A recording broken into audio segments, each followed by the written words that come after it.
Bonjour, c'est l'heure du journal au Conseil de sécurité de l'Organisation des Nations Unies. Les États-Unis haussent les tons sur la crise dans l'Est de la République démocratique du Congo. Washington exige le retrait immédiat des troupes rwandaises et tout en saluant l'engagement de Kinshasa à neutraliser le FDLR. Une pression diplomatique renforcée pour relancer les efforts de paix dans la région. Reportage. Au Conseil de sécurité de l'Organisation des Nations Unies, les États-Unis ont affiché jeudi 26 mars une position ferme et structurée sur la crise persistante dans l'Est de la République démocratique du Congo. À travers une déclaration en 10 points de leur conseiller principal pour l'Afrique, Massad Boulos, Washington attend accélérer une dynamique de paix jugée prioritaire par l'administration de Donald Trump et le secrétaire d'État Marco Rubio. Au cœur de cette stratégie, les accords de Washington du 4 décembre 2025, conclus entre Kinshasa et Kigali, sont présentés comme un tournant majeur. Ces engagements lient désormais les questions sécuritaires à la coopération économique avec des mécanismes de suivi et des règlements des différends. En parallèle, les processus de Doha, facilités par les Qatar, visent à instaurer un dialogue direct entre les gouvernements congolais et la rébellion de l'AFC M23 pour traiter les causes immédiates du conflit. Washington s'appuie également sur une médiation africaine renforcée, portée notamment par Joao Lourenço et Faure Gnassingbé sous l'égide de l'Union africaine avec l'implication d'acteurs humanitaires et de la société civile. Mais les tons s'est durci vis-à-vis de Kigali. Les États-Unis ont exprimé leur profonde déception face à ce qu'ils qualifient d'escalade récente du Rwanda en violation des engagements pris. Des sanctions ciblées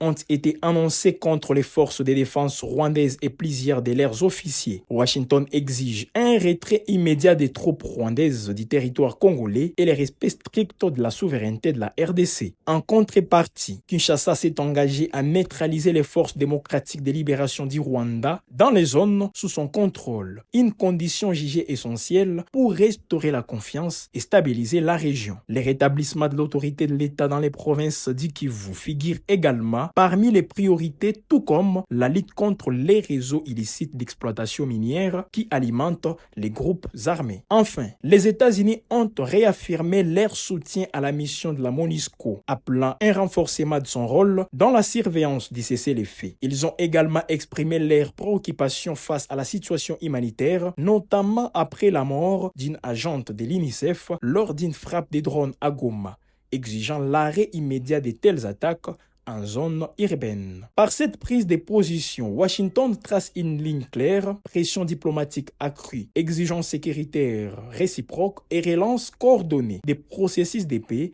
pour tenter de mettre fin à l'un des conflits les plus complexes du continent africain. À Goma, un pas vers l'encadrement des hostilités. La CM23 a signé jeudi 26 mars un protocole d'accord avec l'ONG internationale Appel de Genève pour le respect du droit international humanitaire. Une cérémonie tenue en présence de son directeur général Alain Deletroze et du coordonnateur politique de la CM23, Corné Nanga. Que contient cet engagement? Suivez tour à tour leur déclaration.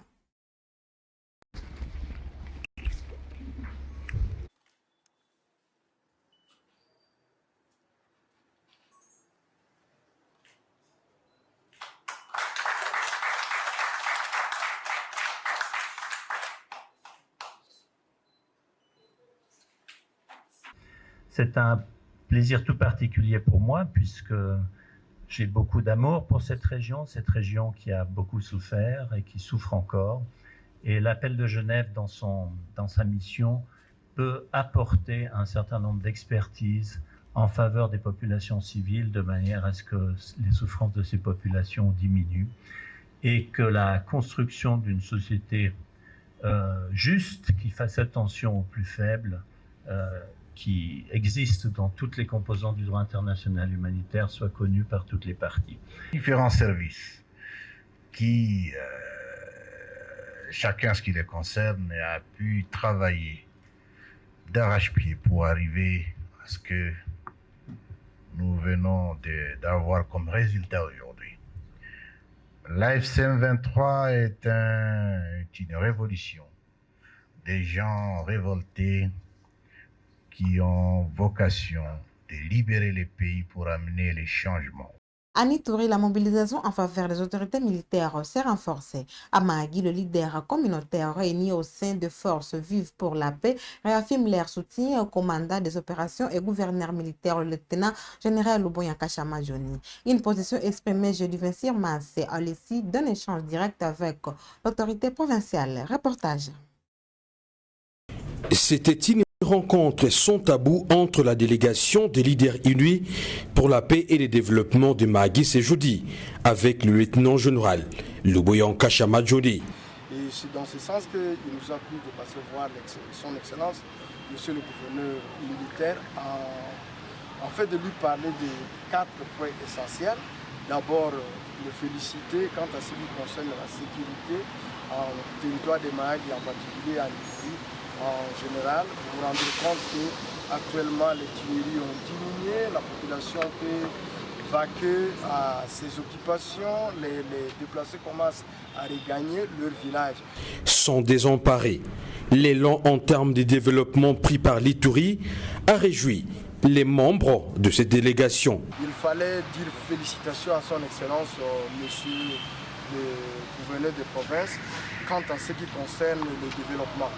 Vous vous rendrez compte que les voiries urbaines de la ville de Bunia et l'aéroport international, que j'appelle international, ça vaut la peine de lui jeter la fleur et de lui faire voir qu'il est en train de se soucier et de matérialiser la vision du chef de l'État. De la ville de Bunia, et nous avons fait voir à l'autorité que Mahagi, ici, on pouvait citer les 5 territoires et la ville de Bunia comme épouse de la province. Mahagi doit être citée comme la première femme, la femme qui fait de beaux enfants. Et on ne peut pas faire de Mahagi un objet qu'on met dans les oubliettes.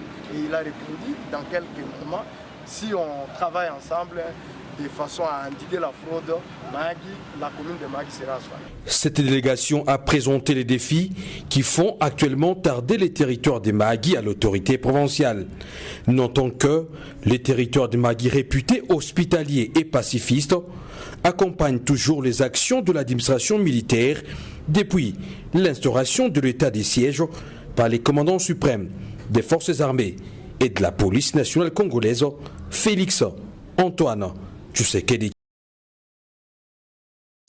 La conférence épiscopale nationale du Congo réaffirme son droit d'intervenir dans le débat politique. Dans une déclaration publiée le 25 mars 2026, les évêques catholiques revendiquent leur mission morale face à une situation sécuritaire et humanitaire jugée préoccupante en RDC, tout en appelant au dialogue et à impact social pour la paix. Les détails dans cet élément. La conférence épiscopale nationale du Congo monte au créneau.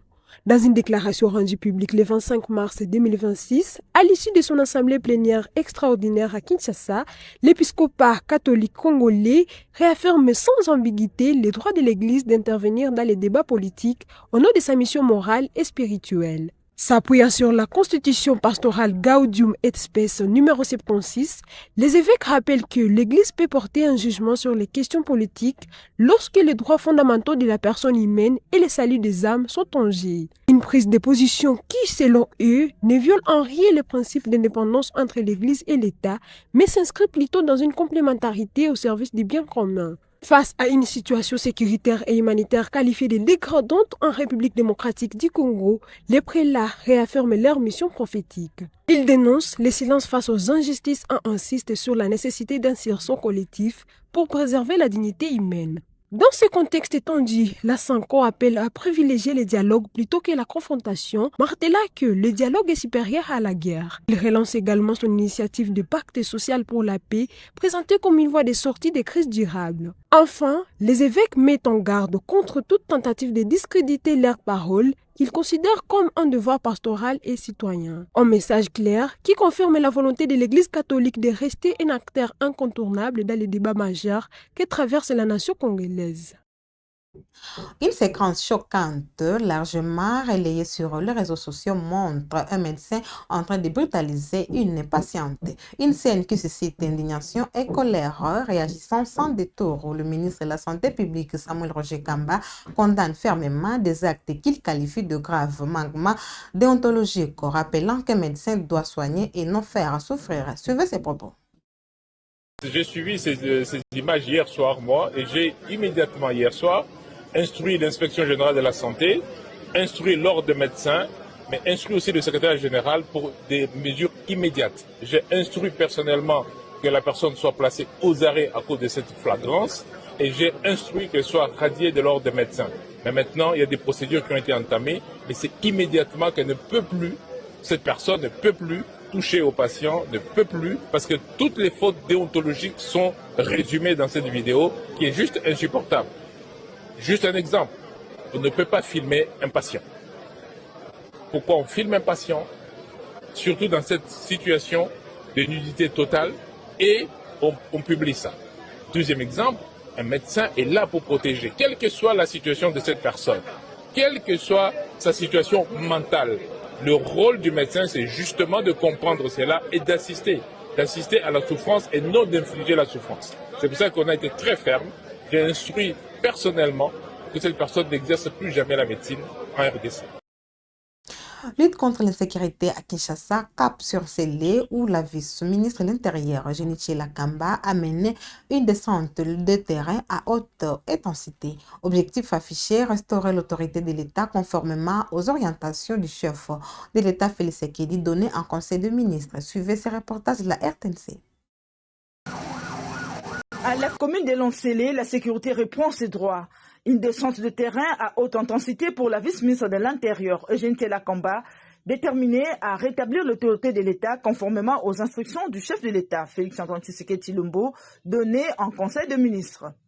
Aux côtés de toute la chaîne des commandements local, la vice-ministre de l'Intérieur arpente sans relâche rues et quartiers. Objectif, constater, écouter et agir. Ici, pas de protocole figé, place au terrain, au contact direct avec la population. Des commerces en habitation, Eugène Lakamba privilégie une approche de proximité, en porte-à-porte stratégique pour recueillir sans filtre les préoccupations réelles des habitants.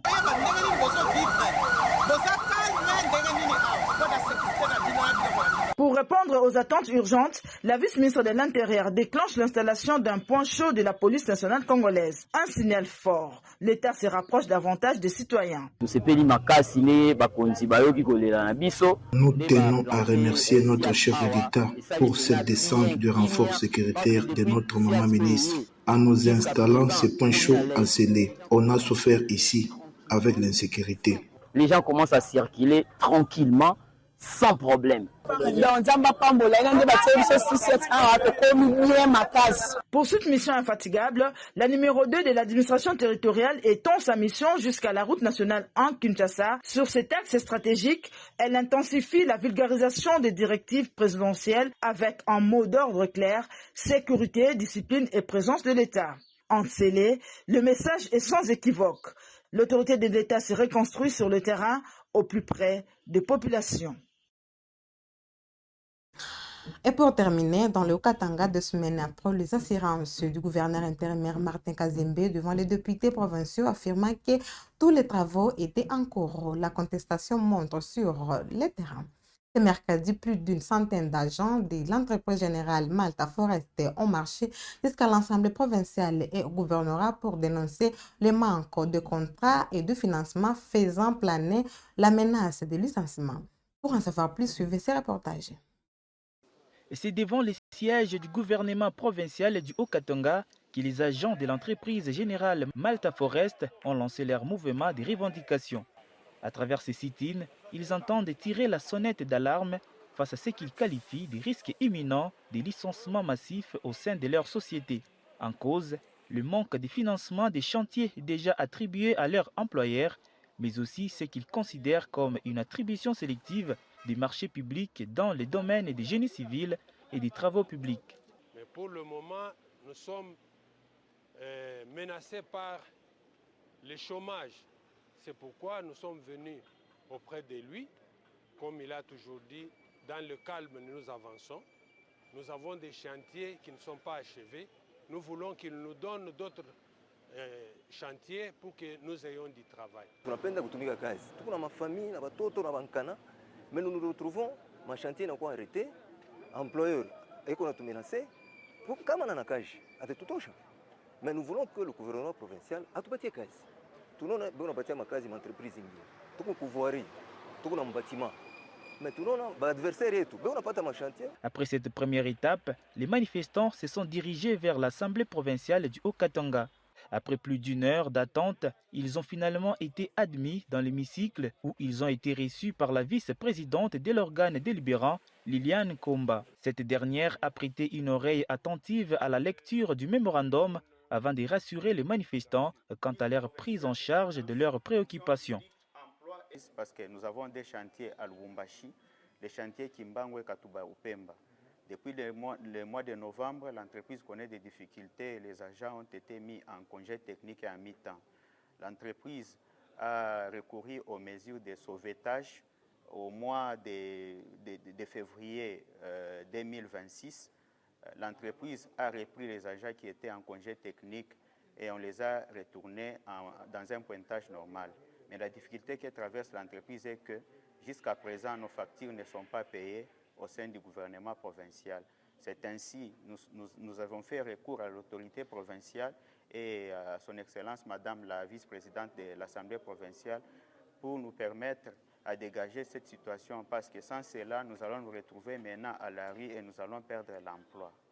En attendant des réponses concrètes des autorités provinciales, les agents de l'entreprise générale Malta Forest restent mobilisés et déterminés à faire entendre leur voix dans un contexte où la question de l'emploi et de transparence dans l'attribution des marchés publics demeure au cœur des préoccupations dans le Haut-Katanga.